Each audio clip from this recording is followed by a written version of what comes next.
Hey folks, it's Wednesday and today we are talking vermicompost. Whether you're new to composting or a seasoned gardener, vermicomposting is a fantastic way to recycle organic waste while building healthy soil. So let's dive right in. First, what exactly is vermicomposting? Simply put, it's composting with worms, specifically using them to break down organic material into rich, nutrient-packed castings. Unlike traditional composting methods like thermophilic or static composting, which rely on heat and microbial activity to decompose matter, vermicomposting is a cooler, slower process managed by worms and other decomposers. This difference not only makes it easier to manage at home, but also creates a higher quality product. Now, when it comes to choosing the right worms, not all composting worms fit the bill. For vermicomposting, red wigglers are the star of the show.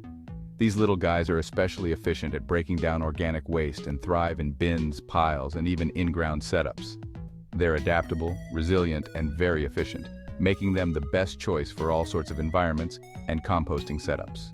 Now, these worms need a home. Setting up a worm bin can be easy, especially if you try an in-ground worm bin. With this method, you simply dig a small hole, put in a cheap dollar tree wire basket, add organic matter, and let the worms work right there in the ground. An in-ground setup can be especially low maintenance, as it offers the worms natural insulation and access to surrounding soil for moisture and aeration. Just add a bit of bedding like shredded cardboard, leaves, or food scraps, and you're set. Now let's talk about what worms eat. Worms love most of your typical kitchen scraps, like fruit and vegetable peels, coffee grounds, and bread. However, it's best to avoid giving them meat, dairy, and fats, as these can attract pests and rodents. Moderation is key for acidic foods like citrus or tomatoes, as they can alter the bin's pH if overused. Moisture management is another critical piece of vermicomposting. Worms need a moist environment to thrive, but too much water can create a swampy mess. Aim for damp, not soggy. If you're using a bin, check to make sure there's no excess water pooling at the bottom. Adding pre-moistened bedding or using a mister can help maintain the ideal moisture balance. When it's time for the big moment, harvesting your vermicompost, you'll want to collect those nutrient-rich worm castings, which is a ton of work.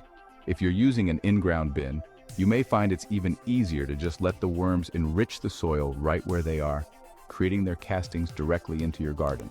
Finally, let's talk about the benefits of vermicompost. This black gold isn't just any soil amendment. It's packed with a diverse range of microorganisms, which are key to soil health. When you add vermicompost to your garden, you're building a rich ecosystem that helps plants thrive, resist diseases, and retain moisture more effectively. That's all for this week. Thanks for watching, and we'll see you next week.